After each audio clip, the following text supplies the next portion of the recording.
Base. Thank you. So, kasama to sa challenge natin, ano, yung ating mga equipment. Pero meron ako isang pakiusap sa inyo, no? Sana tutok lang tayo. Yung mga mobile phones, paki-mute po. Sa 12 noon lunch break na kayo tumanggap ng calls or text. Kasi yung distraction talagang will never take place. Yung learning. Pag tayo distracted, learning will never take place. Because hati yung ating attention. So yun po aking pakiusap today sa ating session.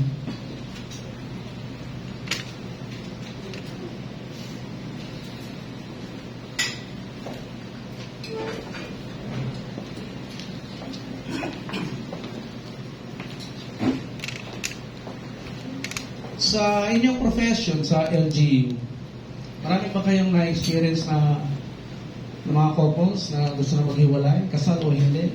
Marami din. Kasi, pati hiwalay na. Pinlay ko yung video para makatulong din sa mga solo parents. Ano? I'm sure, pinakamaraming solo parent, babae. Di ba? Yung mga lalaki, hindi naman nag-iingay yan, ano? Tahimik lang yan. Pero most victims ng separation ay laging babae. So, pag may na-encounter kayo ganyan, na bumibigay na sa buhay, tawag daw dyan ay burnout. Okay? So, tulungan nyo lang kung nag-approach sa opisina nyo, di ba? Find ways to be a friend to those solo parents. So, kung mas marami ang gusto maghiwalay kaysa doon sa mga kinakasal nyo, yung nag-apply ng marriage license, kailangan natin tutukan to. No? Kasi yung mga nag-apply ng marriage license, ito ay education yung nabibigay natin, di ba? O ito gagawin nyo, ito ang role ng mag-asawa, etc. Pero pag hindi naman in-apply yung tinuro ninyo, then babalik sa opisina niyo. Di ba? Kahit na anong galing mo as PMC, counselor sa city hall mo, magbabalikan pa rin yun. Dahil walang application. Now, alam niyo ba sa proseso ng learning, nauuna yung understanding before application. Kaya kahit anong galing ng paliwanag mo, kung yung understanding niya mababaw, doon sa pinipresent mo, hindi niya may apply yun. Because you cannot do what you do not know or understand. Mahirapan kang i-apply pag hindi mo naiintindihan. Kaya nga every time we teach mga applicants sa marriage license, dapat meron kang feedback na hinihingi sa kanila.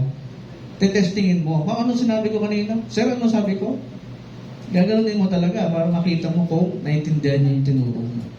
Huwag lang mag-present ka na mag-present tapos babay na. You have to confirm. Dahil kasi magiging lapses mo yun pag bumalik sa'yo, parang naalala kita, dumaan ka sa counseling ko O ba't nag-aaway kayo ngayon? Ibig sabihin, hindi niya naiintindihan yung mga tinuro mo. Okay? So, importante yung understanding para magkaroon ng application. So, ito po aking request kanina, no touching your phone during the session, put it on silent or play mode. Slides will be shared later on. Bakit putol? Meron ba magaling sa inyo dyan? IT? Patulong kami.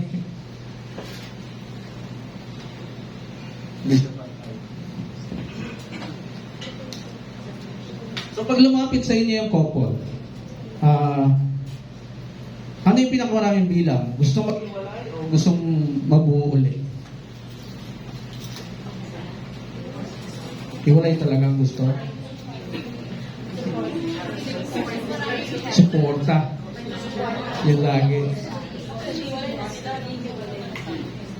Oo nga, nung nandun ako sa Paranaque, mayroong nakapilang babae, may bibig na bata. Anong kailangan nyo, ma'am? Suporta po, sustento.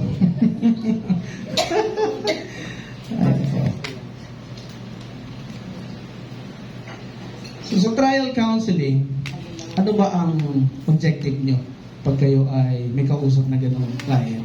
Ano objective nyo? Matulungan siyempre siya. Diba? Maproseso yung kanyang entitlement. sa ayuda, kung ano man yun. Pero yung lalaki, hindi nyo nahahanapin. Nahanap pa rin. Okay. Kung magkaroon kayo ng contact sa lalaki, ini-invite nyo ba sa opisina nyo? I-invite. Kung dumarating naman. Okay. Depende rin. So, pag dumating na, nakausap nyo, paano nyo kinakausap? Meron bang konting galit sa dibdib nyo? Kasi, wala naman, wala kayong galit. Parang Oo, dapat neutral. No? Kasi, mga sa vocabulary na social worker oo, lalo pag lagi binubugbog, di pa binibigyan ng pera, di ba? Dapat hindi. Hindi ka ma-involved. No? Kaya even sa being a mediator, ganun din. Hindi pwedeng kampihan mo. Kasi may judgment na kagad sa'yo pag kinampihan mo na Dinadjudge mo na agad yung husband. Hindi mo alam, baka may reklamo din yung husband. Di ba? Pwede na?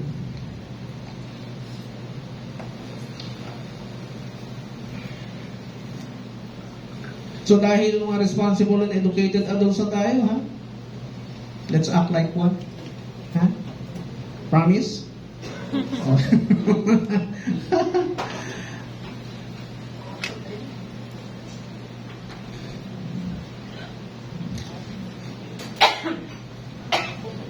Baka ito yung problema.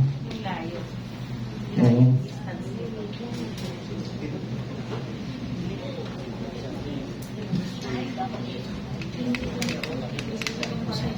Ayan, sige, pakilala ko na ng konti yung sarili ko, aside doon sa pinakilala kanina. Ako po ay legal practitioner from 1990 to present. So, galing ako sa law firm. Assistant ako ng mga magagaling na abogado. Ang most cases na hawak namin sa opisina ay annulment, nullity of marriage, legal separation. So, since 1990, na-involved na ako dyan. Lagi ako nasa City Hall to discuss the cases sa mga fiscal, sa mga clients, dadalhin ko doon. Yeah. And ito po yung law firm, puro Chato, Tanay, LSR, and yung Nogales Law Offices, and currently BCIDP Law Offices. Yan po yung law office namin, mag-asawa. Hindi kami lawyers, but we hired lawyers to work for us. So, baliktad na. I'm working for them before, now they are working for us. Yun lang ang buhay. So, ako po ay nagsulat ng aklat. Tamang guide sa pakikipaghiwalay. Kaya po ang laman ng aking experiences simula 1990 tungkol sa pakikipaghiwalay. Merong proseso kasi pinagdadaanan. So, nandiyan dyan po. Pinag-aralan ko ang family code from Article 1 hanggang 72. 73, hindi ko na pinag-aralan niya kasi complicated na. So, from Article 1 to Article 72, ito yung may kinalaman sa pag-asawa, at sa annulment, legal separation, etc. So, in-explain ko dyan, qualified ka ba? Dahil hindi lahat ng gusto makipaghiwalay ay qualified. Legally qualified. Lalo na kung kasal. Okay? Then, may forward po yan ng dalawang law experts, Attorney Vic Elazar from UP Law School, my former mentor, ditong isa pang forward, law expert din niya, Attorney Peter Paul Romero. At sa buong bansa daw, dalawa lang ang successful na paralegal. Yung isa, yung anak ni ipaglaban mo. No, I was quoted by one law expert also sa kanyang presentation na nagulat ako na napanood ko. Kilala niya ako Yan. Anak ni Jose Siso na si Japet, yan. Hindi daw kasi lawyer yan Hindi niya ina-admit na lawyer siya. So, paralegal daw siya. So, dalawa lang daw kami successful paralegal sa Philippines. No? Nakaka-flatter, di ba? So, advocacy namin, a greater Philippines for our children and our children's children. May pag-asa pa Pilipinas, no? Meron? Meron. Ayan, ang magandang sagot. Buti naman. We specialize in the following fields. So, ito yung mga application namin. So, bukod sa application, meron kaming naunang theory or knowledge about those subjects. Yeah. So, check natin yung mentality nyo. Someone will take down. Magbibilang kung sino sasagot ng yes or no. Ha? Check natin. Para magkasundo tayo sa mga susunod na discussion. Okay? Kasi marami akong sasabihin na ikatataas ng kilay ninyo. kaya ngayon pa lang kailangan na magkasundo tayo. Ha? Okay? In trial separation or counseling, who is your client? The wife? The husband? Or the marriage? Narinig nyo kanina sa instruction The marriage. Lahat The marriage. Okay. For infidelity case, pagtataksil, will the marriage still be same? Yes or no? Nagtaksil, may isang husband na pinagtaksilan ng wife kasi pareho namang nagtataksil, di ba? Hindi na naman lalaki nagtataksil. O, pag lalaki yung biktima, ang tingin niya, para siyang naiputan sa ulo. Ang tawag doon, naiputan sa ulo. Pag babae naman nagtaksil, hindi ko alam anong tawag sa inyo. Pero mas masakit yun sa lalaki. Alam niyo ba yun? Pag kayo, victim, masakit ba yung lalaki yung magtaksil? Sakit din, di ba? Okay. Buti na lang. Buti na lang, the feeling is mutual. Kasi kung hindi, di ba, may bias. Okay. Kasi nga, merong spirit of ownership na hindi mo control. Masang mo kayo ba't mo kaya alam? No? May spirit of ownership tayo na feel na hindi nyo invento, hindi nyo control. Kaya malalaman nyo kung saan galing yan. For domestic violence, bugbugan, may pag-asa pa safe ang marriage. Puro pasa, si wife. Yes or no? Hindi naman si safe?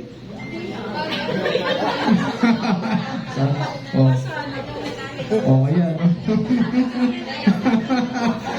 No na lahat. Case-to-case basis. Diba? Case-to-case. Kung hindi naman physical yung assault, mental, no? Psychological violence, may pag-asa pa? Ano yun mo? With violence pa rin. So, wag nang i-save yung marriage. So,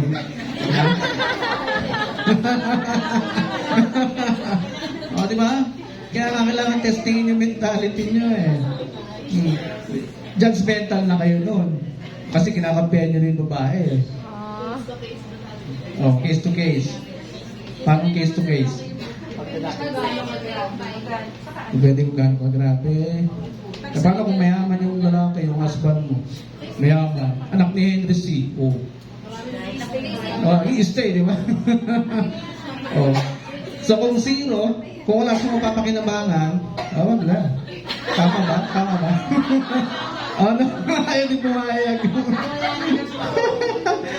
Ayaw pumayag. So ilan ang yes? Bibilangin natin. Ilan ang yes? Masasave pa? Domestic violence? No. Lagay mo, lahat no. Case to case pa rin. May isang case to case basis. Case to case, dalawa. Okay, tatlo na. No, bigla kayo bumabawi, So, tatlo na yung case to case. Okay. Next. Ni-rape yung wife. Masasave pa marriage?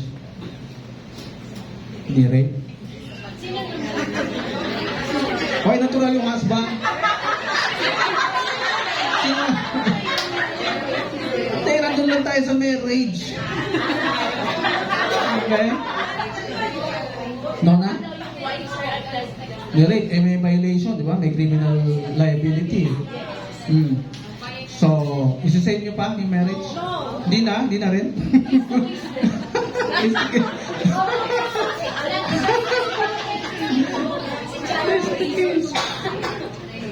Case to case. No, halimbawa, yun nga yung client nyo, kaharap nyo. Ma'am, nirape po ako ng husband ko, pinuwersa ako. Aayusin mo o hindi na? Hindi na rin. Malaking galit. So, sino magtatry ayusin pa? 1, 2, 3, 4.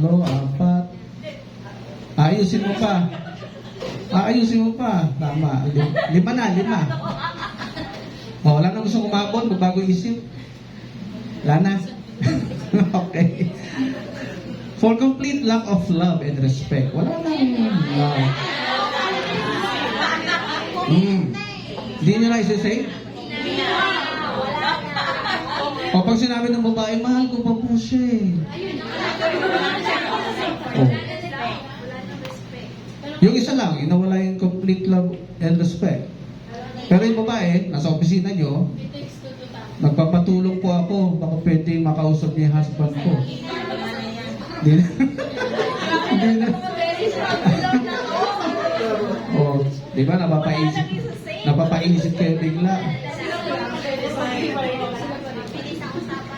Kung isa doon, hindi pa nagbabago, mahal pa niya. Di na, wala na. Oo. Talagang dalang-dala kayo sa sitwasyon, ha? Nakikita ko, dalang-dala kayo sa sitwasyon.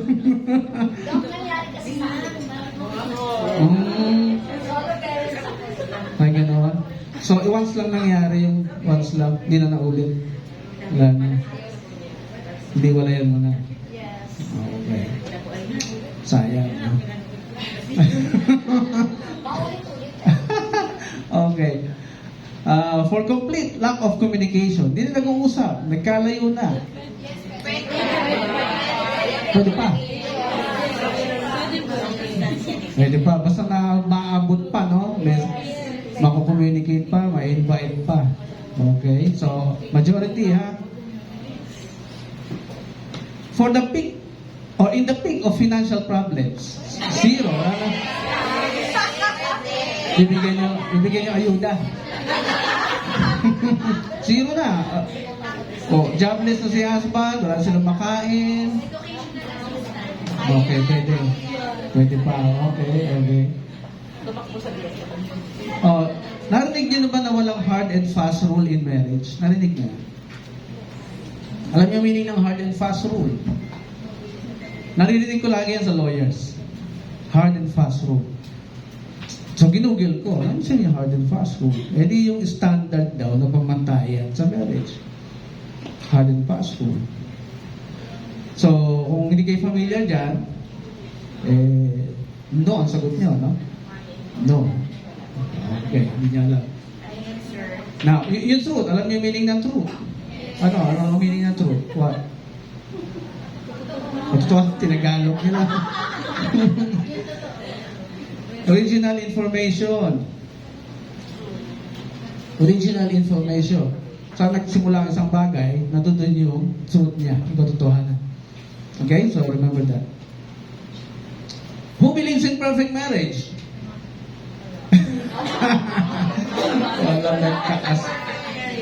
Walang nagtaas ng kamay. Walang forever. Bakit? 1:100 lang. So ito magiging problema natin sa mga susunod kong sasabihin. So ayusin ko na agad, ha? Naintindihan niyo ba salitang perfect? Yes. Ano meaning, no? Walang flow. Walang bahay, walang Walang away, walang dulo. Tapos may bilog sa ulo. Ano ba yun? Ha? Nagsasama sa bahay, parang may bilog sa ulo. Holy. Okay. Na-intriga din ako eh. So, hinanap ko yung meaning pabalik. Ano ba meaning ng perfect? It was originally as a line. A line. Alam mo, kung nagdo-drawing ka, di ba? Ay, hindi pantay ah. Oh, pantay na. Uy, perfect na. Perfect means alignment to the design of the marriage, to the design of the product. Okay? Kaya pag hindi mo naintindihan mo yung word, yung mga susunod na maririnig mo, problematic ka na because you don't know the true meaning of the word perfect. May mga perfect marriages. Hindi nyo lang siguro nakikita. Doon sa aking book, inisa-isa ko sila. Una na dyan, si Tito Soto. No? Hindi na involved yun sa anuman chismis ng pambabae. Hindi na involved yun. Sino pa? Sila Ian Veneracion, Ronnie Ricketts, Ariel Rivera, and Jenny, di ba? Mag to 25 years na yata sila. Di ba? Hindi lang kasi maingay itong mga to. Tahimik lang. Nagre-reflect lang yung kanilang pagsasama sa ibang tao. Okay? So, your marriage will become perfect kapag inalign mo sa standards ng marriage yung ugali ninyo sa isa't isa. Okay? So, now, ulitin ko yung question. Sino naniniwala sa perfect marriage? Isa. Ako po siguro functional, dysfunctional. Pero Hindi perfect. Okay. magiging functional na dysfunctional. Okay. Magiging functional or dysfunctional. So, you expect na someday, magiging dysfunctional din. Parang sa umpisa lang. Tendency. O parang sa wedding day lang yung perfect. Wow! It's a perfect wedding. No? Ubus yung budget. No second day, walang makain. Mag-aaway na. Okay? Perfect marriage. Pangalawang explanation. Anything that you don't believe with, psychology, ha? Anything that you don't believe with, you will not make any effort to achieve it. Hindi ka naniniwala eh. Ba't ka mag-e-effort? Doon pa lang may problem na. Alam na ng mga scientists yan, pag-alaman mo na yung movement natin ay galing sa ating brain, yung iniisip natin. So, kung i-align mo yung brain mo sa tamang pag-iisip, oh, I want a perfect marriage, sasabihin mo sa asawa mo. Pag siya naniwala din, pwedeng mangyari. Eh, paano kung hindi naniniwala? Kaya problema yun pag hindi na siya naniniwala. Oh. Kaya nga, very important na ang inaasawa mo sa pag-apply ng marriage license ay pareho kayo ng mentality. Okay? Mentality. Next. Ito narinig ko to sa kay House Speaker Pantaleon Alvarez, no? Nakababa naman na eh.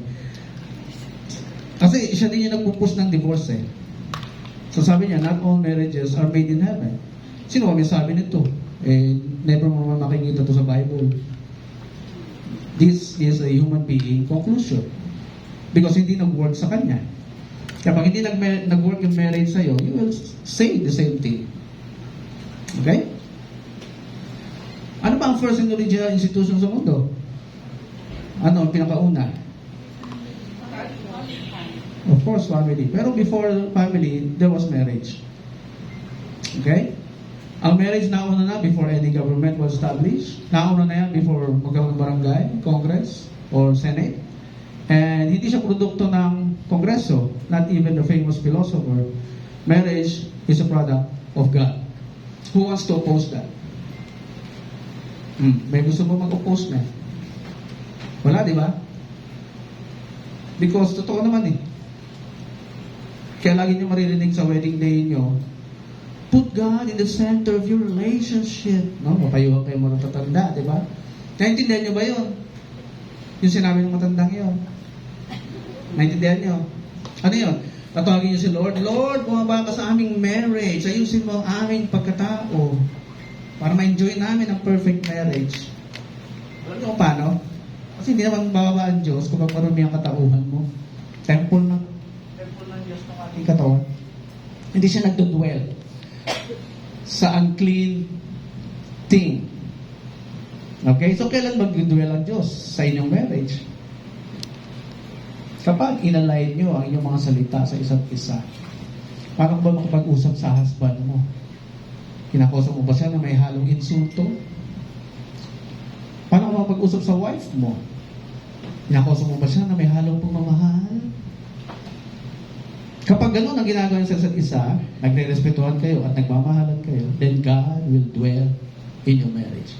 Because malinis na eh. Malinis na yung puso nyo sa isa't isa. Intindihan niyo? You just need to study God's mind. Paano mag-work yung marriage?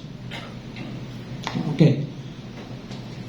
Sa ating konstitusyon, sabi, family is the foundation of the nation. Nabasa niyo naman siguro yan. Article 15. Pero mayroong sumunod na sinabi doon. Marriage is the foundation of the family. Sino ngayon ang foundation ng marriage? Aatras tayo pabalik. Una, sabi, Estado, ang pundasyon ng Estado daw ay family. Ang pundasyon ng family daw ay marriage. Hanggang doon lang ba yun? Kasi meron pang 2 taong involved doon sa marriage.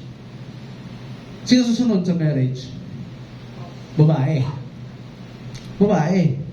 Sino susunod sa babae? The male. The male. So, atras tayo, abante tayo.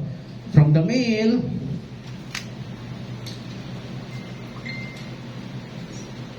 marami akong naririnig ng mga couples na nag-apply ng marriage license at sinasagot lagi, both. Kaklaruhin natin ngayon yan. Both ba talaga na foundation? Ang origin ng marriage nagsisimula sa lalaki. Mananatili siyang single kapag walang pumayag na babaeng magpakasal sa kanya. Tama? Di ba? Walang marriage na mangyayari kung wala pumayag na babae. Kung wala siya nabola, edi single pa rin siya. Kung nabola ka, may marriage na mangyayari. Okay? At magkakaanak kayo, magkakaroon ng family. At yung family na pag dumami sa isang lugar, it will be called a community. Kung barangay man yan or village, dadaming pamilya dyan, you will be called a community. It's from the word common unity. Kaya kayo nandun sa lugar na yun kasi nagkakaisa kayo sa isang pithiin. Ano yun? Mabuhay ng payapa. Kaya kung nasa loob ka ng village na mayaman, kaya ka nandun kasi gusto mo na ang mapayapang community. Naintindihan niyo? Okay, next. Estado. So, more communities can form a state. Estado. Now, marami tayong social ills. Doon nagre-reflect ang status ng Estado. At nagre-reflect yan kung sino ang presidente. Social ills. Ano yung social ills? Alam niyo na yan, kapasado niyo na yan. Drug addiction, teenage pregnancy, domestic violence, poverty, etc. So, siyempre, titingnan ng presidente saan yung lugar na maraming cases ng poverty. Saan yung lugar na maraming cases ng teenage pregnancy. So, pag bumaba na yung presidente doon, titingnan sila yung in-charge na ahensya. Pag na-pinpoint na yung ahensya, bababa yung ahensya. Sino yung in-charge yan sa lugar na yan? May ginagawa ka ba para bumaba yung teenage pregnancy sa lugar mo? May ginagawa ka ba para bumaba yung poverty sa lugar nyo? Or you just watch things happen? Kasi tatlong klaseng tao daw meron tayo eh. Those who watch things happen, those who wait for things to happen, and those who make things happen. Nasaan ka doon? Gusto mong bumaba ang teenage pregnancy? Do you make things happen? Do you do something for them? So, evaluate ng sarili niyo.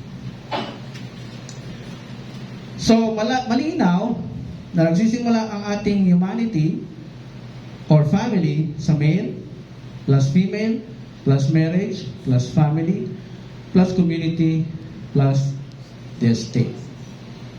Clear tayo dyan? Any violent opposition? Wala. Very good. Socrates, the beginning of wisdom is the definition of terms. Diba? I-define mo yung terms.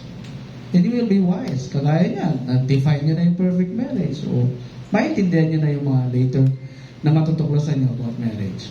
Okay? The marriage is, sabi ng family code, lagi niyo nababasa ito, permanent union, not subject to,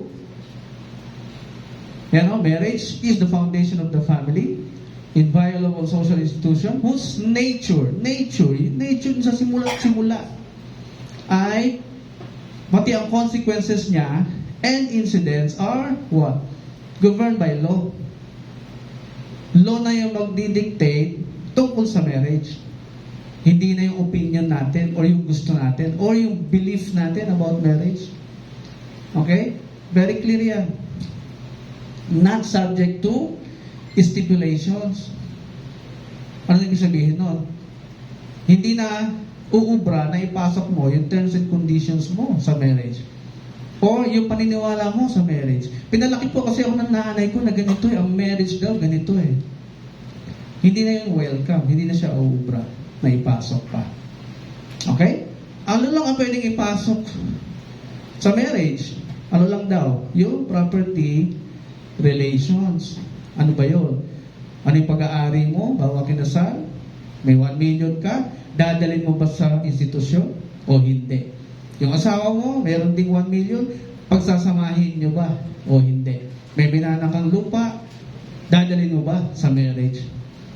Pag sinabing dinala mo sa marriage yun, yung lahat ng fruits noon ay pakikinabangan ng marriage. Kung pinapaupo mo yan, yung fruits niya, pakikinabangan ng marriage. So doon lang na tayo binibigyan ng chance na magdesisyon. Okay, so i-define natin ngayon yung ordinary contract versus special contract. Dahil ang marriage daw yung special contract. Okay? Marriage, special contract. Ano ang meron sa ordinary contract? Pag may special, kaya define as special because may ordinary. Ano yung ordinary? Yun yung mga civil contracts na meeting of the minds. Yung tayo yung nagdidictate, nagpapasok ng terms and conditions. Papagawa ka ng bahay, kausap mo engineer, lagay mo to engineer, lagay mo to engineer. So sabihin naman ng engineer sa'yo, bayaran mo to, bayaran mo to. Di ba? Ang kontrata ninyo ay law between the two of you.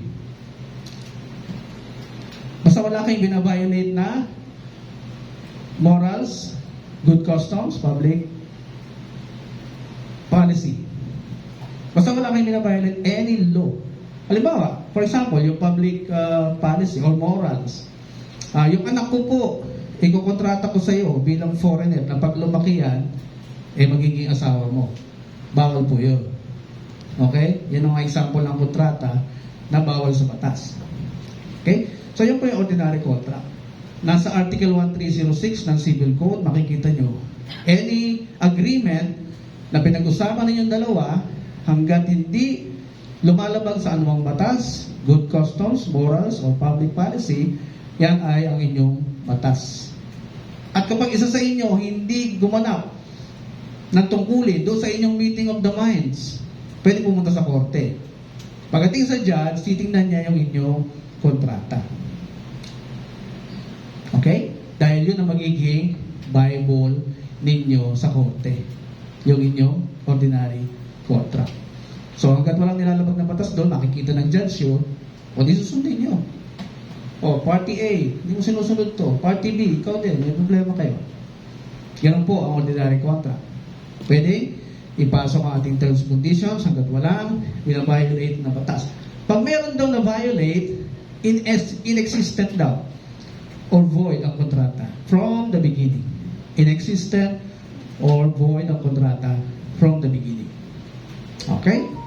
Any questions so far? Now let's go to special contract. Yung kontrata mismo ay hindi special, naiiba. Hindi siya kagaya ng civil contract. Because it is an inviolable social institution whose nature, consequences, and incidents are governed by law. Sinabi ko na kanina. And not subject to stipulations. The law itself governs your marriage. Yung mismong law ang magsasabi, magdidictate sa inyong dalawa tungkol sa anong gagawin ninyong dalawa sa isa't isa pag kayo ay nasa marriage na. Hindi yung iyong attitude, habits, vices, or beliefs about marriage. Hindi mo na pwedeng bitbitin yan. Okay? You cannot impose your terms and conditions only in a prenuptial agreement. Yung sinabi ko kanina. And the laws are to be complied unconditionally. Kasi nga, law na yung nag-govern sa inyong marriage. So, wala ka nang say. Hindi ka na bigay ng opinion. Or, hindi mo na pwede sabihin sa husband mo, bakit kita i-respeto? Hindi mo man ako minamahal. Ha? Hindi mo pra yun.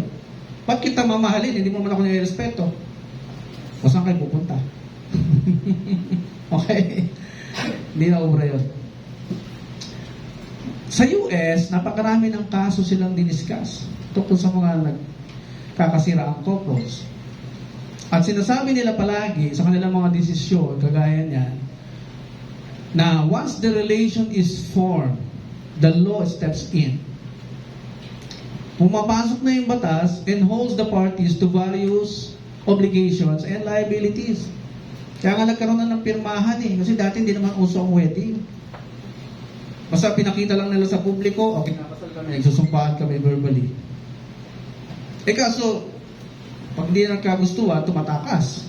Teka muna, kailangan na pumasok yung gobyerno, yung estado, sa inyong pinapasok na kasunduan.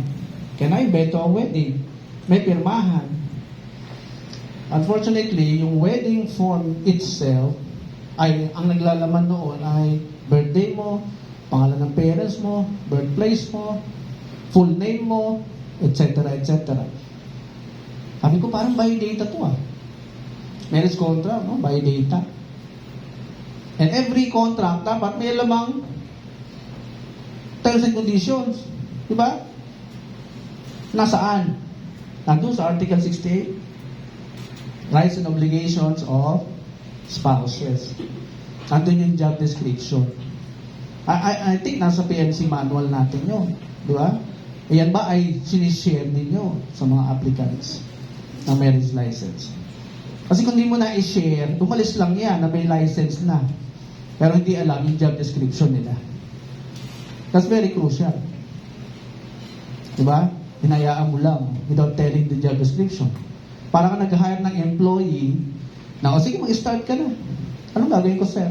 Basta mag-start ka, matututunan mo na lang. Along the way. Anong gagawin ng empleyado mo? O di mag-experiment. Mag-experiment sa opisina mo. Okay?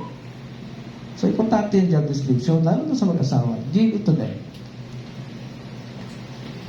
True basis of human progress, ang successful marriages. Pinag-aralan na rin nila sa US na pag nag-asawa ang isang tao daw, mahaba ang buhay kaysa sa mga single. Oo, pinag-aralan nila yun. Di ba? Sila naman yung aral ng aral Pangalawa, nagiging mayaman ang mag-asawa. Tama ang ginagawa. O, panoorin niyo yung sa YouTube yung Mark Grongor na video, marriage seminar, Mark Grongor. Nandun. Na-explain niya yung study daw. Kaya ang marriage, nag-work talaga papunta doon sa paglago ng buhay. And that's what's happening to us. Personally. Totoo na. Kasi tama yung ginagawa namin sa isa't isa. Para hindi ko siya masaktan, titiisin ko konti. Kaya, paano ba sasabihin to? Paano ba sasabihin na iinis ako sa kanya? Na hindi siya masasaktan? Di ba? Ganun ba lahat ng husband? Di ba? Kailangan din dine-develop yung way of communication. Ganun din sa inyo.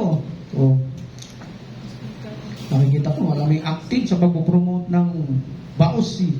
Violence against women and children. Stop! Itigil! Sa kababaihan. Mas matutuwa ako kung ang pinopromote natin turuan natin ng respeto yung mga wives sa husbands.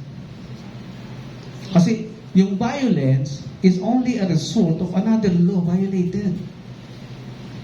Hindi ka basta sinapok dahil nainis. Ha? Hello? Turuan din ng husband na respeto din ang... Yes. Merong isang laging instigator. Ha? Di ba? Meron laging instigator.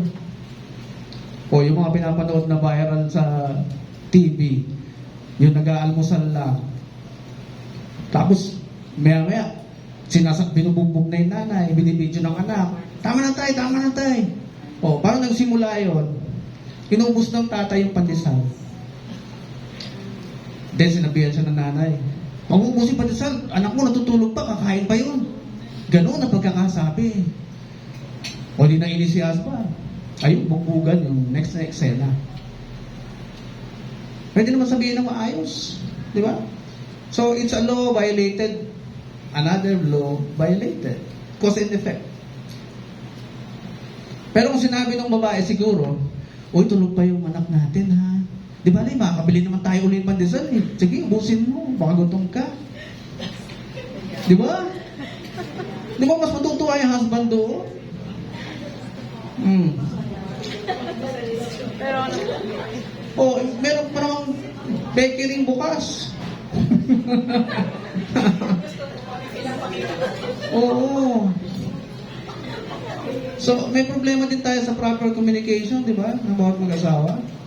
Turuan natin sila. Paano makapag-communicate ng tama? Ha? Essential to public welfare. Ang kagandahan ng inyong pagsasama ay magre-reflect sa publiko, sa society. Magre-reflect at magre-reflect yan.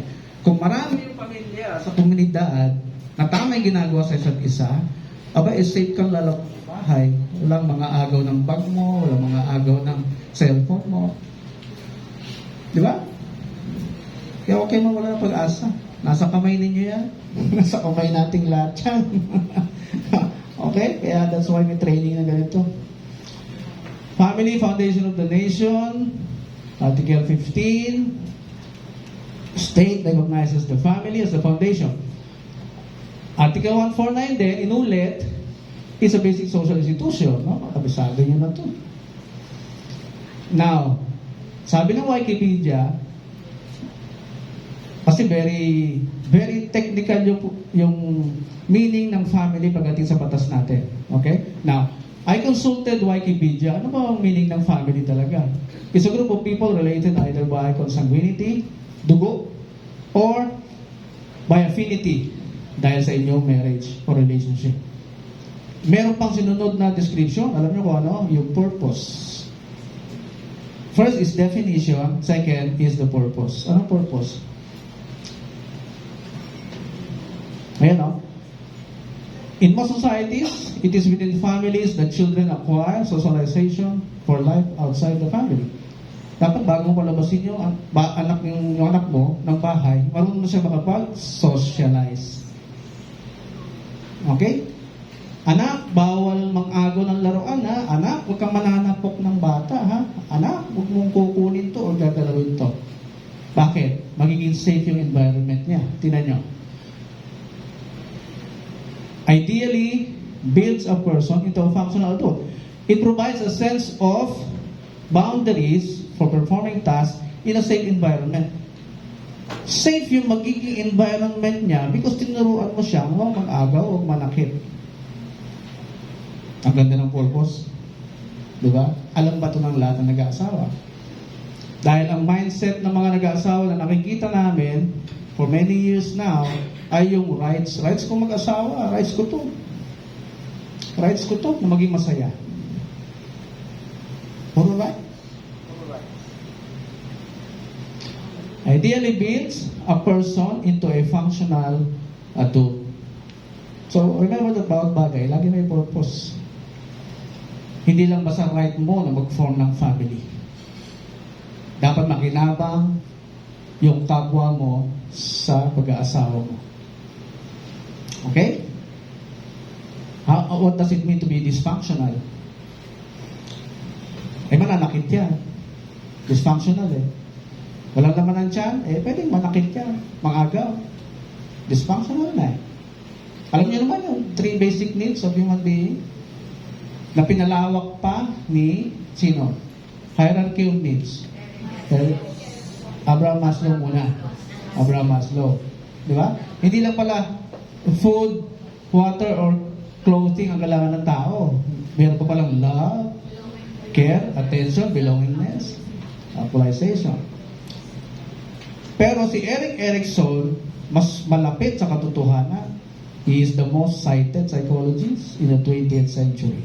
Kasi ang ginawa ni Abraham Maslow, ginawa niyang triangle by priority. Si Erik Erikson, hindi. Kasi si Abraham Maslow, nilagay sa taas yung self-actualization. Na doon lang daw mabubuo yung goal ng isang tao. Doon lang siya makukumpleto. Binabalikan niya yung kanyang achievements. Ano nagawa ko so far? Pag meron, uy, dami kong plaque. Dami kong certificate. Yan daw yung period na yon. Hintayin mo pa ba maging senior ka before you can... Di ba? So here's Erik Erikson telling us na from childhood hanggang sa tumanda, may mga challenges siya na dapat mong masurvive. And you can only survive that as a child kapag kumpleto ang nanay at tatay sa bahay. Pinag-aralan na rin nila yan. Di ba? Mas nagde-develop yung personality ng bata kapag parehong kumpleto sa bahay. Next, another purpose, no? Talagang pinagdidiinan nila eh. To maintain the well-being of its members and of society. Okay? Now, in one book called The Law on Annulment of Marriage by Attorney Joseph or Jim B. Lopez, sabi niya, ito daw yung mga remedyo kapag ang mag-asawa ay hindi ginagawa ng kanilang trabaho sa isa't isa. Annulment, nullity, legal separation, action for support, action for damages, action for receivership, judicial separation of property, action for guardianship, action for sole administration of property, judicial admonition of spouse, judicial declaration of presumptive death, summary judicial proceeding, action for injunctive relief, contempt action, criminal action, administrative action, at 17, protection order. Ito daw yung mga remedyo natin. So, hinahanap ko yung counseling, wala pa dito, no?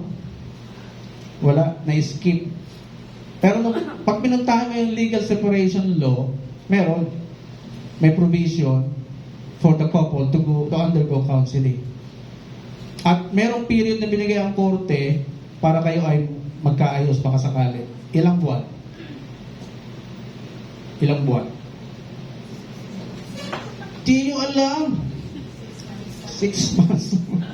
Dapat alam nyo lahat yan, ha? Cooling off period ang tawag dyan. Cooling off period, 6 months. Okay? Sa legal separation law. Now, nung binasa ko naman yung rules and procedure ng legal separation law, hinahanap ko yung step kung saan papasok yung counseling. Wala akong makita. No? Doon nagkakaproblema yung ating sistema. Eh. So, since ahensya kayo in charge of that, edi mag-take over ka na. I-schedule mo na ng counseling yung couple, di ba? Wala doon sa rules eh. Yung interim rules eh. Wala. Step in ka na.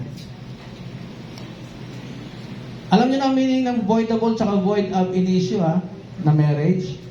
Alam niyo na? Yung difference ng voidable, ibig sabihin pwedeng mapag-void later on, or voidable, void ab initio na from the beginning, walang visa yung kasal. Alam niyo na yan? Okay? Sa voidable, may mga technical ito. Walang consent ng parents, may at pinuwersa, niloko, no? Mapakamatay ako kung di mo ako mapakasalan. Diba? Nandun yan sa technical requirements. You obtain through fraud, force, intimidation, insanity or unsoundness of mind. O, minsan okay, minsan hindi. No? Yung kanyang mga sinasabi. Now, yung void from the beginning, ayan.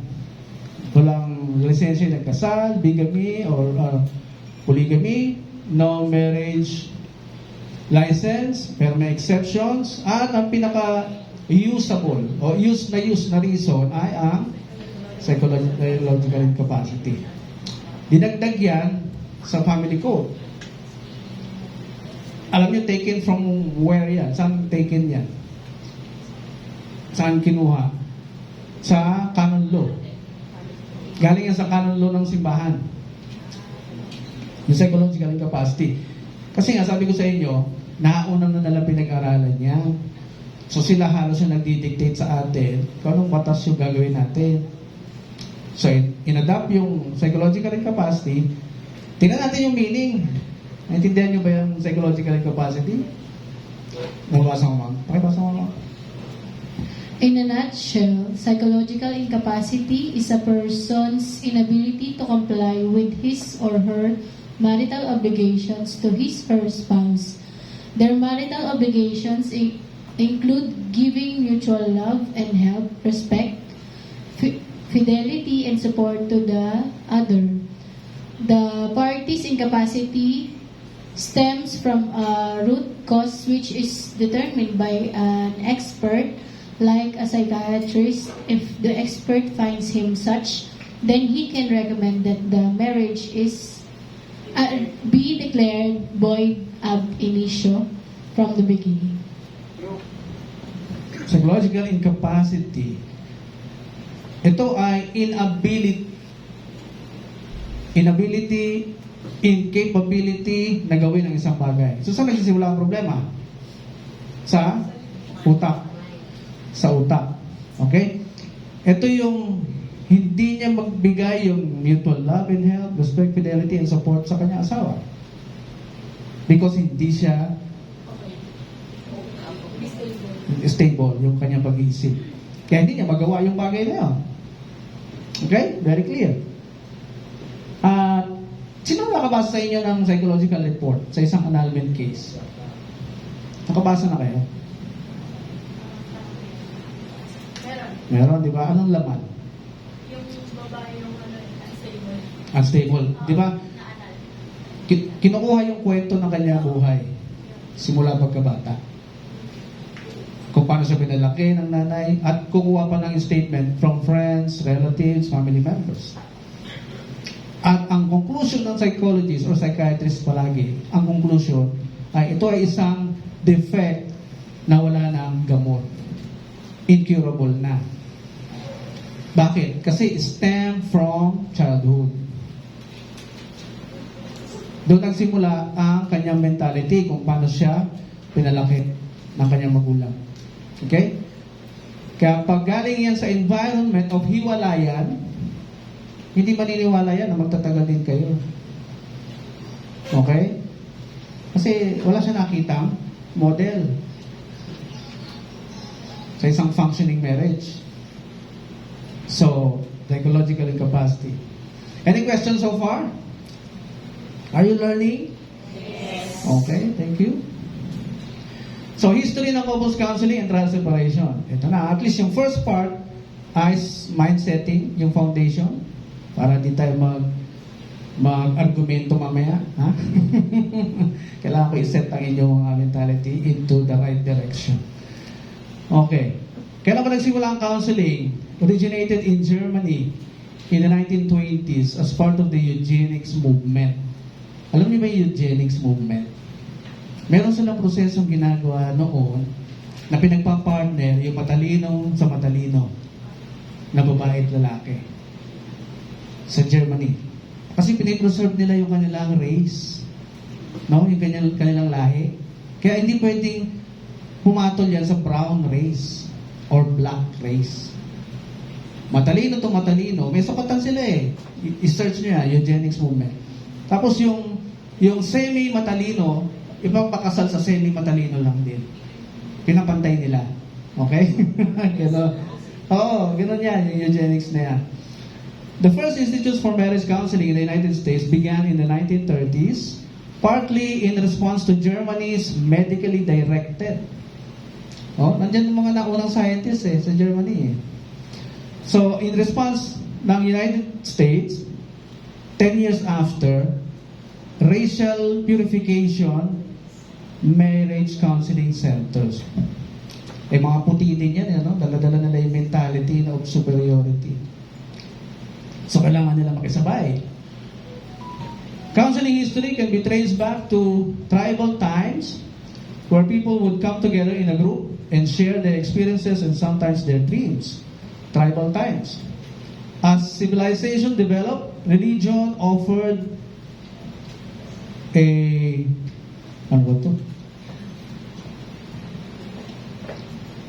type of counseling. Religion offered a type of counseling usually by priests who would listen and advise parishioners on their problems. And they still do up to now. Okay? Base sa counselingtutor.com. Next is in the 1890s, atras pa tayo. Sa pagsisimula ng psychoanalysis era, no? Started by Sigmund Freud. Developed a theory later to be called psychoanalysis, which allowed individuals to tell their problems to a psychoanalyst, an individual trained in interpreting the subconscious. Alam niyo ba yung ating pagkatao may conscious mind at may subconscious mind? Do you know that? Yung conscious mind, ito yung nangyayari sa atin ngayon. Pero yung subconscious mind, ito yung na-store sa'yo na mga paniniwala, ang narinig mo, natutunan mo in the past 30 or 40 years ng buhay mo. Naka-store yun. So pag yan ay dinownload mo, yung conscious na naririnig, nababasa, or natatanggap mo, pag dinownload mo yan, it goes down to your subconscious mind. Okay? Kaya yung reaction mo sa mga bagay-bagay, hindi galing sa conscious mind mo yun. Galing yun sa subconscious mind. Clear? Okay. That part of our psyche that we are not aware of, but influences what we do. Freud played an important part in the history of counseling, but the actual word counseling did not come into everyday language until the 1960s. So nakita nila na after the war, kailan ang war? Second World War natapos? 1945. Di ba?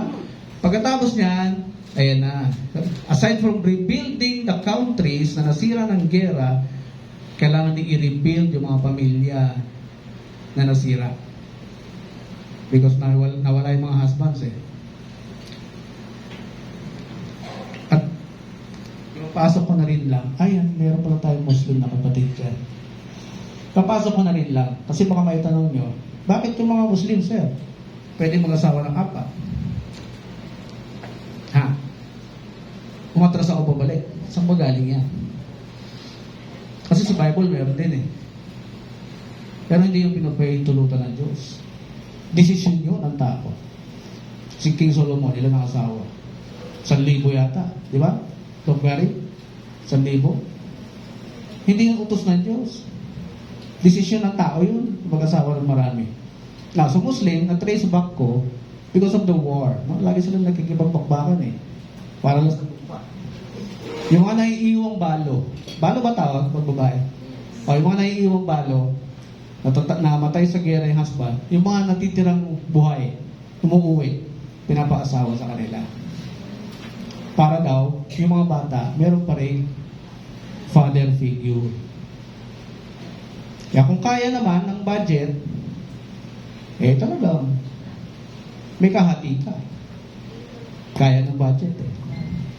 Sa ating Muslim personal law, pag 1 kilo sa first wife, kailangan the same 1 kilo din sa second wife. Okay? Ang question, do you like it? Gusto mo ba yun? Na may kahati ka? Diba? Sa Middle Eastern, it's a culture for them. No? Nakatira sa compound, no? May schedule pa yung asawa eh. Monday ka, Tuesday ka. Lumalabas yung problema kapag birthday. Kasi sira yung scheduling. Di ba? Oh, natitiis nila yun because it became their culture. Kasi tanggap ng society. Eh sa atin, tanggap ba yun? Hindi. Di ba? Naturally, hindi ka rin papayag eh. Makakatulog ka ba yung asawa mo nasa kabilang room? Ha?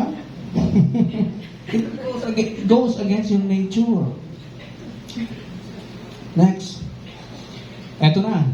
Do trial separations work? So, baka mag-iisip na kayo, mag-work pa talaga itong ating pupursige. Let's listen to this video. Audio. Wala pang audio.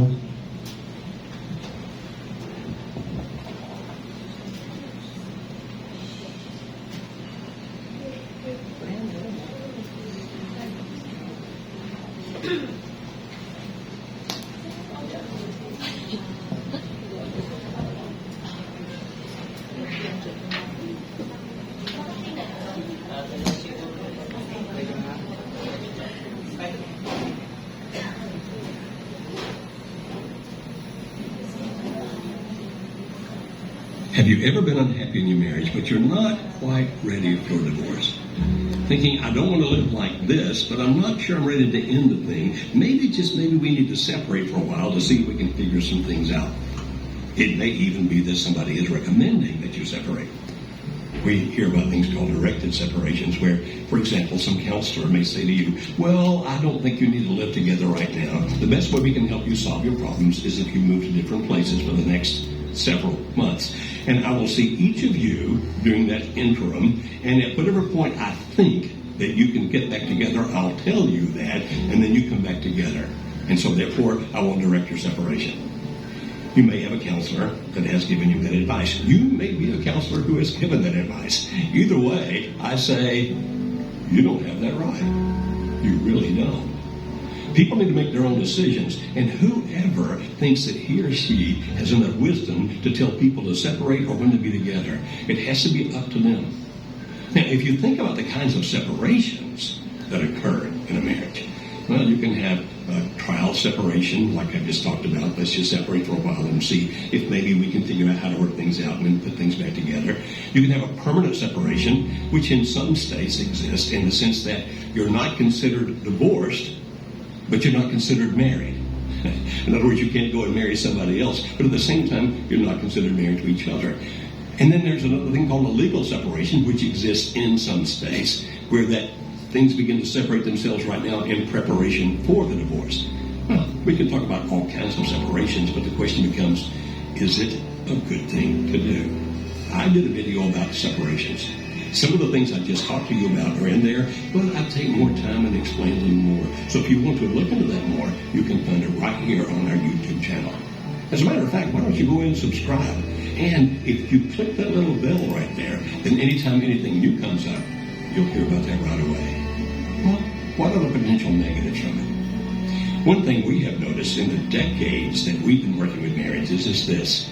If you're having tension, if you're having difficulty with each other, then one of the first things that will happen when you separate is that each one of you will get a sense of relief. You say, oh, isn't that good? I guess in the sense of thinking I'm not under pressure right now, the tension is not as bad. In that sense, it's good. But what's the downside? It becomes really difficult to want to get back into that relationship and resolve the issues, to solve the problems. It's like, this is so relaxed from where we were. I don't know that I want to get back into that. And therefore, if you separate, the relief itself, while it might be good in one sense, can work against you in another. Oh, and it definitely can have an effect on you financially.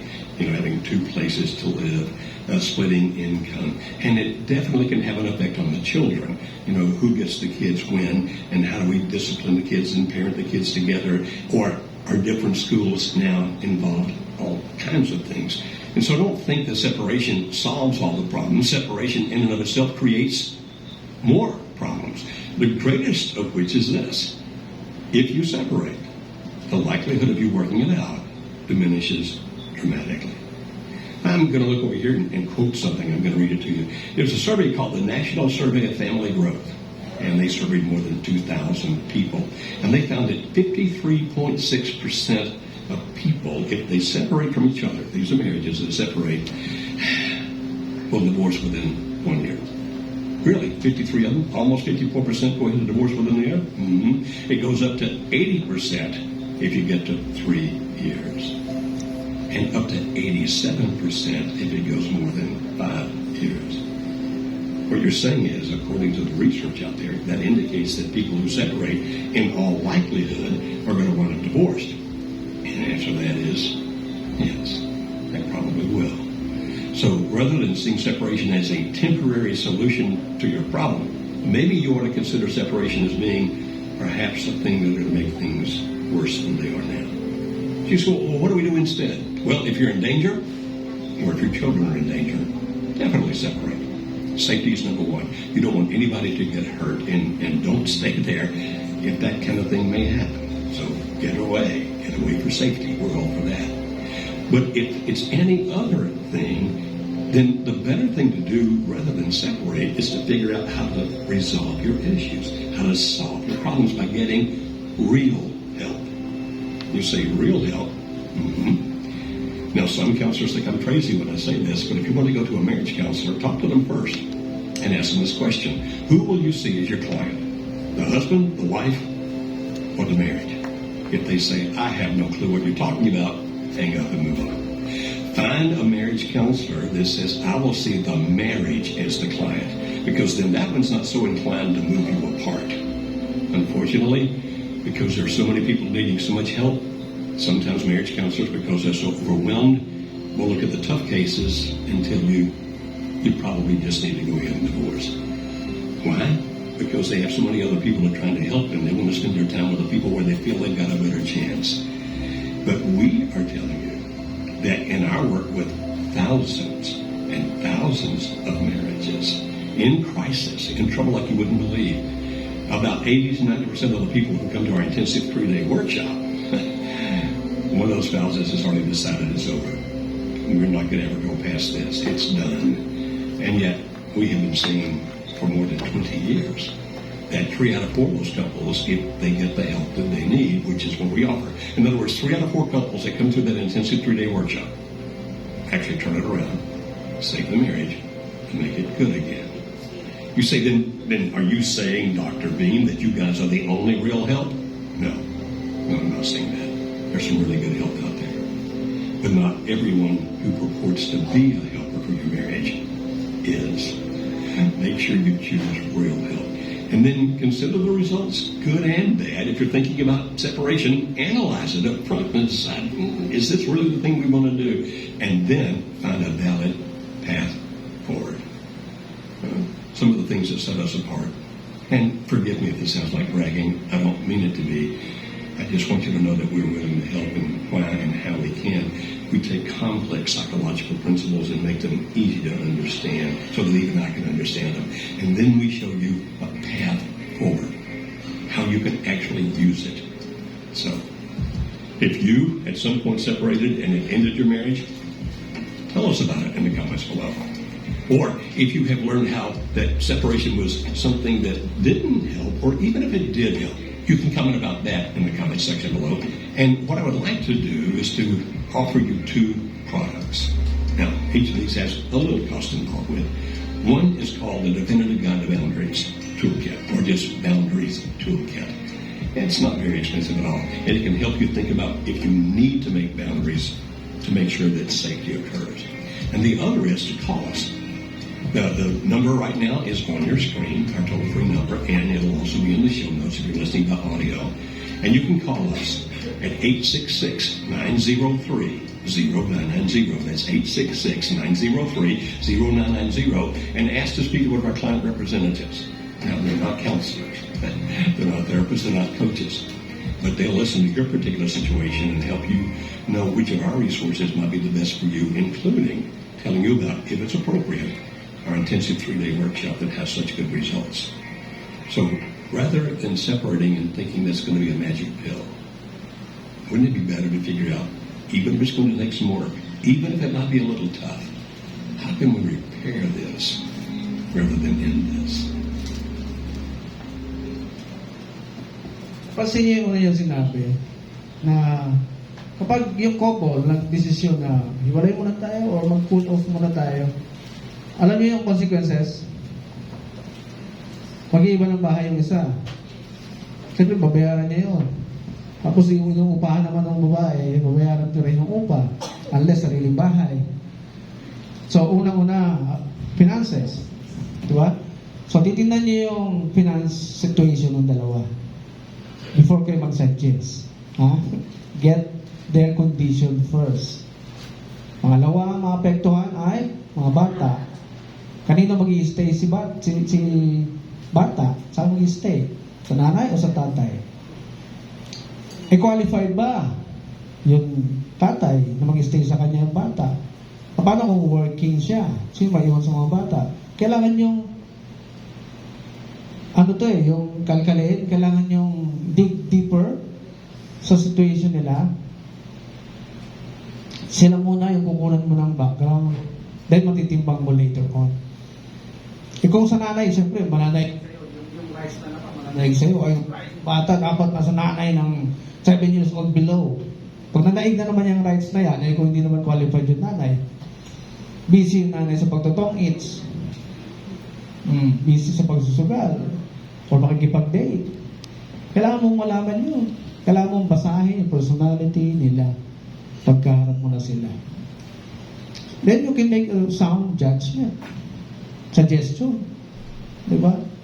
Pangatlong question ko, ito ba ay kaya niyong gawin na 3 session or 4 na session, balikin nyo. Kaya ba ng time nyo?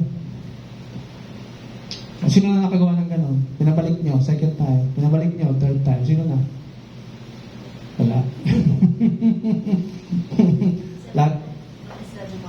Hindi na bumabalik. Hindi nyo pinapollow up? Hindi nyo pinapollow up? O busy na kayo? Na-busy na. Pinag-pray nyo na lang. Lord, sana. Sana okay na sila. No? Parang ina-absorb mo na yung oh, Lord, nagawa ko naman yung part ko ah. Di ba? Kailangan mag-effort pa rin. Mag-effort pa rin tayo. Follow up natin. Yung iba nga, pinupuntahan pa sa bahay yan. Alam nyo ba yun? Yung iba? Meron ba dito, no? Pinupuntahan sa bahay. Kinukumusta? Wala, no? O baka pinapasa nyo kay pastor. Pastor! Okay?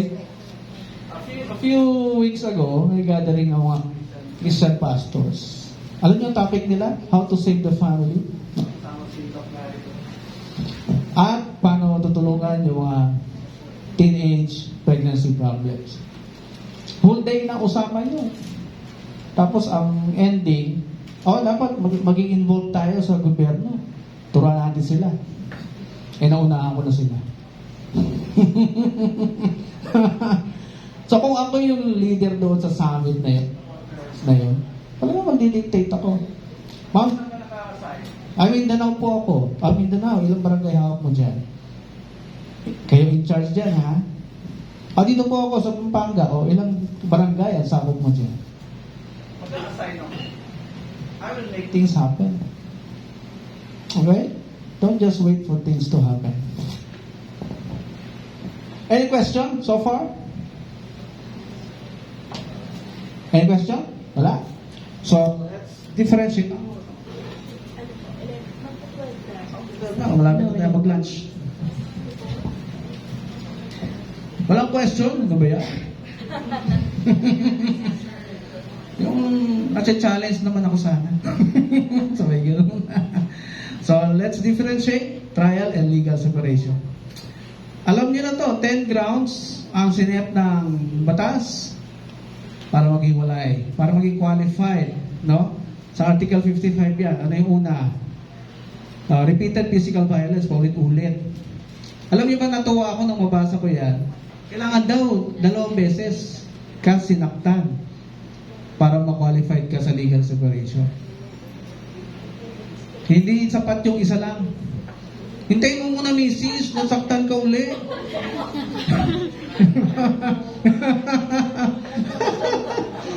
Oo. Matik na malaglag sa upuan ko. Second violence daw dapat eh. Sige, hintayin mo, saktan mo uli ako. Pupunta na ako sa korte. Physical violence or moral pressure to compel the petitioner to change religion or political affiliation. Pamimilit, no, na baguhin yung kanyang paniniwala or political affiliation. Attempt of respondent to corrupt or induce the petitioner. A common child. Nakakatawa din, ano? Merong common child. At ito pa isa, merong a child of the petitioner. Ibig sabihin, laging may first marriage, ano? Nai-involve man kung sino man yun. Anak sa una. Number 4, final judgment sentencing the respondent to imprisonment of more than 6 years. So, kung meron kang asawa, hindi naman kasi sinabi dito kung babae o lalaki. Kung meron kang asawa na kinasuhan, tapos more than 6 years yung hatol sa kanya, pagkakulong, pwede ka na mag-file ng legal separation. Paano ko sabihin sa'yo ng husband? Ma'am, gusto ko po, buo pa po kami para paglabas ko naman ng kulungan after 6 years, may pamilya pa akong uuwian. Pag sinabihan ka ganun, gagawin mo.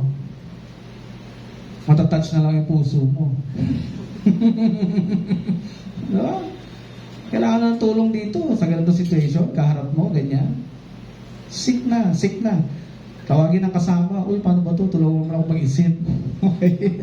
Mamaya, mas marami kayong tips mamaya matututunan. Okay? Drug addiction or habitual alcoholism of the respondent, babae man o lalaki. Number 6, lesbianism or homosexuality of the respondent. Ano ba, umamin? Meron akong client na naalala ko. Punta sa office.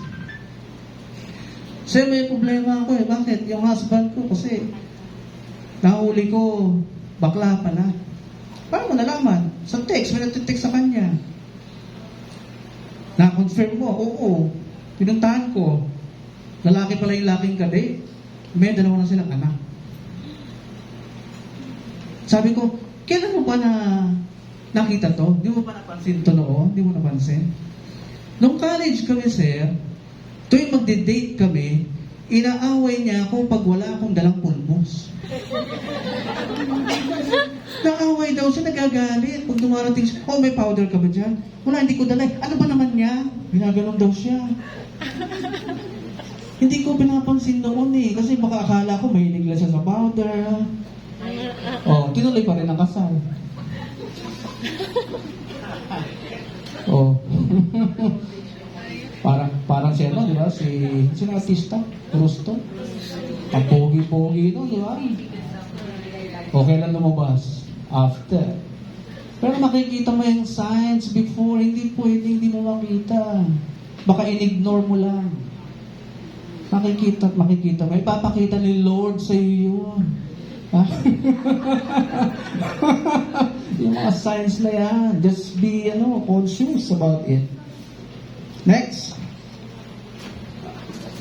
Contracting by the way, mayroon pa ako isang naalala. Lesbianism. Kakilala namin. Ang karelasyon niya ngayon ay babae din. Nung kinakausap namin siya, bakit? Kasi pag babae pareho, less stress. Kasi puro stress siya sa husband niya. Ngayon, pareho babae, nagkakasundo pa rin. Sabi niya, oh, okay. May point. Alam niyo bang sabi ni Apostle Paul sa Bible? Nasa Bible to. Kung single ka ngayon, stay as single. Mas makabubuti sa iya. Pero kung mag-aasawa ka, then beware. Apostle Paul, beware pag nag-asawa ka. Kaya nga pag umulit ka ng relasyon without studies of the man, mauulit-ulit ang iyong mga hinagpik, frustrations. Mauulit-ulit yan. Malaki yung probability. Because hindi mo alam eh. Yung design ng marriage na pinapasok mo ulit the second time. Yung second chance, sa movie lang yun. Ha? Sa movie lang? Kayo papaniwala to? Ang second chance para maging successful ay pinapasukan na pag-aaral about the design of marriage, about relationship. Ha? Ang dami ng books na na-invento tungkol sa relationship eh. Basahin na natin. Contracting by the respondent of the subsequent bigamous marriage. Napakasal uli. Qualified na for legal separation. Pero, dahil legal separation ito, kasal pa rin kayo. Siya lang yung kasal. Yung dalawa, kasal pa rin. Legal separation yung in-apply mo. Okay? Sexual infidelity or perversion. Hindi ko na-explain to. Attempt by the respondent against the life of the petitioner. Pinagtangkaan kang saksakin o patayin. Punta ka na for legal separation. Abandonment of petitioner by respondent without justifiable cause for more than 1 year. O 1 year mo na yung requirement. Okay? O, pagpunta mo sa court, petitioner. 9 months pa lang kayo naghihiwalay, sabi mo dito. Hindi pa yan iintindihin. I-dismiss pa yan. Okay? Now, ito na yung kaibahan niya sa trial separation. Sa legal separation daw, judicial process daw kasi ito wherein the spouses are to live separately from each other and the obligation of mutual support between the spouses ceases. Tumitigil yung obligasyon sa mag-asawa, yung mutual support. Ano yung mutual support? Tingnan natin. The marriage bond is not severed by illegal separation. The spouses are still technically considered as spouses. Ang legal effects niya, physical separation from bed and board. So, physical separation. Para maiwasan yung sakitan, maghiwalay kayo ng bahay. But, yung question who pays the bill, where they will reside during separation, etc. Kailangan alam ng korte. Saan ka titira? Siya, saan nakatira? Sinong babayad? Para mga bata. So, yun ang dinidetalye sa korte, sa court proceedings. Naka-experience na kayo nun?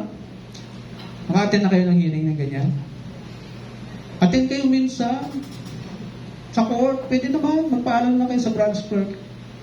Paalam lang kayo, may case study kasi kami, baka pwede makinig. Kailan po yung next hearing nyo about legal separation, may mga kids involved? Panoorin nyo kung paano mag-analyze si judge.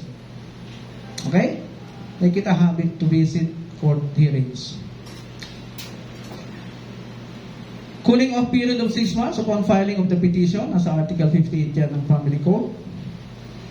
And the court encourages the parties to find forgiveness and reconciliation.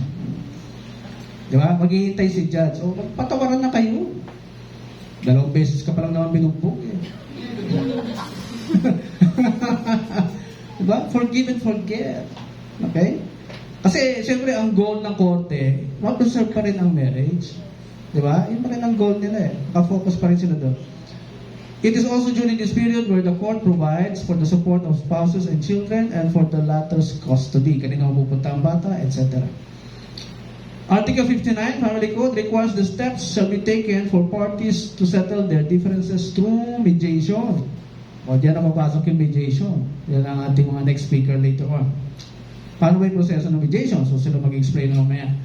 A trial separation is an informal agreement. Tingnan nyo. Informal agreement between two spouses to live apart and there are no legal agreements. Walang involved na mga legal or legalities or batas-batas sa inyong usapan. Ha? Judges or lawyers involved. Hindi rin sila involved. Wala sila dun sa eksena. This is time spent living apart and agreeing to evaluate their feelings towards each other and intentions at the end of the time period. Pagkakasunduan nyo. Hindi na porke sinabi ng legal separation law na 6 months, susundin nyo 6 months. Baka naman 1 month lang, okay na. 2 months, pwede na. Diba? Provided na yung kinakausap ninyo ay may mga kaya. Ha? Teka muna, may lumalapit ba sa opisina nyo na may mga kaya? Meron din? Madalang. O kasi may mga pambayad to eh. Pero bibihira sa kanila yung kakainin yung pride to go to the city hall para mag-iiyak doon. No? Itong mga middle class. Lalo na yung high class. Hindi yan pupunta sa city hall na siguro. No? Oo. Maggagastos talaga yan for a marriage counselor or therapist. Serious effects ng trial separation. Mga epekto niyan. At anong mga action plan pwede mong gawin. Kailangan may timetable kayo and agree on the goals of the trial separation. Magka-agree kayo sa goals. Ano ba yung goals? Siyempre, mag-preserve yung family. Pangalawa, yung detalye below the main focus, which is preserving the family, yung down below, ano yun? Pananakit, paninigaw, pagmumura, etc. Kailangan maalis. Okay? Pag husband yung gumagawa noon, mahirap mapapirma yan. Hindi na kita sisigawan. Hindi na kita sasaktan. Wala naman silbi yun di ba? Kahit ang mapirmahin mo yan. Kasi ang problema ay yung mentality. Yan ang iaayusin mo. Okay?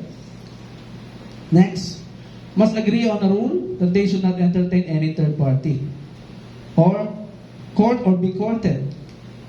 Bawal maglandi. Ma'am, sir. Bawal ang paligaw. Di ba? Eh pag may nanligaw dyan, wala na. Ano pang sineserve mo? Anong pinipreserve mo? Ay nakipagrelasyon na yan. So malinaw dapat yan sa inyong usapan. Okay? Bawal maglandi ang sino man sa kanilang dalawa. Don't put yourself in a place where you could be tempted. Okay? Don't put yourself in a place where you could be tempted. Kung may wedding ring, wag mo ba rin? Diba? Kasi yung wedding ring will tell everybody, nakasal ka. Subukan mo alisin yan. The next thing you know, may nag-aalok na sa'yo ng pagkain, sikasuhin ka na, lilibre ka na, wala kang wedding ring. Okay? It's a symbol invented by man to tell everybody that you are owned by someone. Pag-aari ka na. Someone. Next, must undergo regular therapy session with an expert marriage counselor or therapist. So yun yung isang nakita kong isang problema sa inyo. One time nyo lang pa na nakakausap. So make an effort. Kausapin uli, imbitahan. Pag hindi sumasagot, puntahan sa bahay. Kumusta na po? Diyan makikita yung tunay na malasakit nyo sa clients nyo. Eh for sure naman, nakatira lang yun sa city nyo. Within the city nyo, di ba? Taganon lang yun, kaya sa inyo lumapit. Okay? Yun yung isang kailangan nating maging commitment sa ating sarili. Show our genuine concern to them. Mediation between the spouses. In addition to the cooling off period, the family code requires that steps be taken so parties may settle their differences. Article 59. Paano yung sinesettle? Yun yung sinasabing mediation. Care should be taken to limit conciliation to matters that are subject to compromise. That excludes any ground for legal separation, the validity of legal separation, future support, and future legitimate. Hindi daw ito pinag-uusapan. Yung grounds na inisa-isa natin kanina, hindi yun pwedeng pag-usapan. Habang sineset mo yung trial separation agreement, huwag mo i-discuss yung mga, sir kasi ikaw nananakit ka eh, sir kasi ganito ka eh. Huwag niyo i-discuss yun. Hindi mo talaga makukuha yung goal na pinaplano mo sa kanila. When the spouses agree to undergo mediation, napupunta kasi sa mediation, ito pag nasa korte na eh. Eh kung dumiretso sa opisina ninyo, hindi pa nagpa-file ng legal separation sa court, eh ito yung moment mo to shine. Di ba? Mamaya tanongin natin sila kung galing sa court, legal separation, kung sinasabi ba ni judge o baba kayo sa mediation, doon kayo usap. Mamaya, explain nila yan. When the spouses agree to undergo mediation, among the things that they can agree on are matters relating to the custody of minor children. So ito lang yung mga pag-uusapan, no? Separation of property or support. Okay? Yan ang mga pag-uusapan. Next. So during mediation, ano ba yung basis ng mediation? Yung RA 9285, Alternative Dispute Resolution. Subject matters to agree upon. Introduction lang to ha, sila yung mag-explain later ng more detail. Subject matters na pag-uusapan lang during mediation, kung ito ay nasa harapan ninyo without the court intervention, ang pag-uusapan lang ay custody of minor children, separation of property, kung may mga ari-arian, sasakyan, bahay, sino mag-manage, paano yung upa, paano yung kita, hindi detalye mo talaga yan. Okay? Or yung suporta sa mga anak na nag-aaral. Yan lang ang pwede yung pag-usapan habang tinutulungan nyo silang mag-heal yung wounds nila sa isa't isa. Ang hindi dapat pag-usapan, hindi pwede pag-usapan ay, again, yung grounds for legal separation, yung validity of a legal separation, at yung future support. Kasi may instigate mo lang yan eh. Pag binanggit mo yung legalities, nag-legalities ka na, no? Nag-ato-attorney ka na. Maiinis lang sa'yo yan. Mawala ng gana kausap ka. Okay? Kaya don't discuss that. Future legitimate. I-discuss yan. Yung mga mana-mana. Ha? Huwag mo na i-discuss yan. Okay? Now, what kind of support daw? Ito na lang siguro din maglalansya tayo. Wait lang ha. Wala pa ako dyan.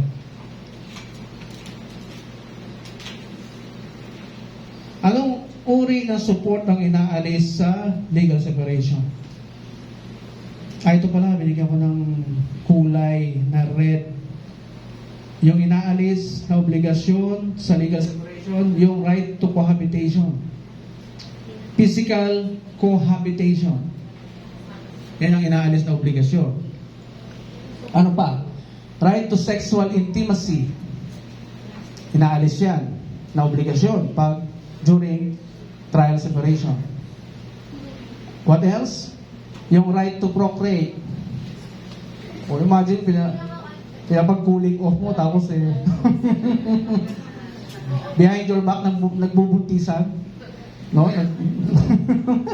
Pero sa US, yung 8 tips mamaya na bibigyan namin sa inyo, doon sa US, meron silang tips doon na kung gusto mag-drop by ng asawa, diba, for sexual intercourse, pwede sa kanila yun.